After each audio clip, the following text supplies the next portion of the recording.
Now, there are polling experts, quote unquote experts, polling experts who are trying to tell us that the numbers we've seen do not favor Republicans for the midterm. Specifically, 538, that's Nate Silver's operation, claims that Republicans are not gaining the ground that they need to gain. This is the headline of his piece. The polls still do not show a GOP bounce back. And I want to read a little bit of this piece. He said, ever since we, at 538, launched our election model in late June, it has moved entirely in one direction, towards Democrats.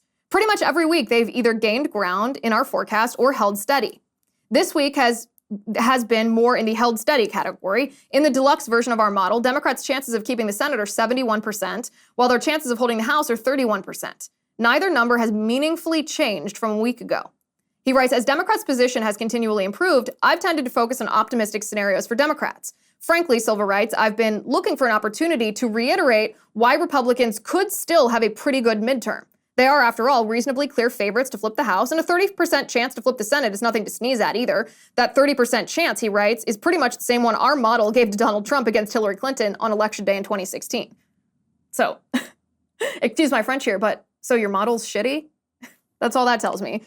But Republicans, he said, but that Republicans could win doesn't mean that their situation is improving. I've seen several recent claims about Republican momentum in the polls that I don't think are yet justified in the evidence. He goes, first up, the generic congressional ballot. Democrats currently lead by 1.9 percentage points in our average. That reflects continued improvement from August 22nd when they led by 0.4 percentage points. Okay. He then goes on to say our presidential approval average, as of September 22nd, Biden has a 42.5% approval rating and a 53% disapproval rating. That's mediocre, although similar to where several other presidents have been in advance of their first midterm. Nonetheless, those numbers are improved from an August 22nd poll when Biden had a 40.9% approval rating against a 54.3% disapproval. He then goes on to analyze individual races. Because remember, the larger narrative that the Democrats are trying to paint is that Republicans who have focused on cultural issues like the transgender ideology or critical race theory in schools, parents' rights, and Roe v. Wade, especially after Roe v. Wade was overturned in the summer, that the left is trying to paint the narrative that Republicans focusing on social issues is not popular with the American people.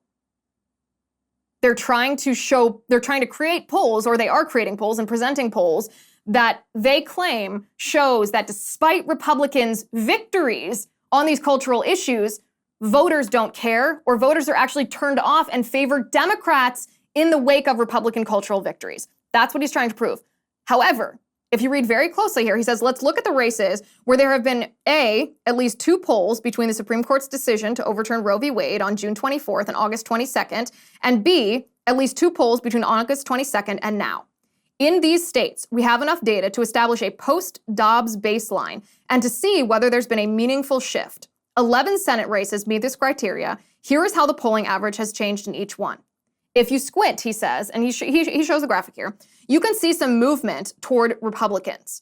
On August 22nd, Democrats led by a 4.7 percentage points in these races on average, and now they lead by 3.8 percentage points. So it's interesting because the larger point that he says that he's making is that Republicans fighting the culture war is not meaningfully helping Republicans' numbers in polling leading up to the midterm. And yet, when he looks at these polls, okay, well, how did people react in the wake of Roe v. Wade? Did that flip women specifically towards Democrats?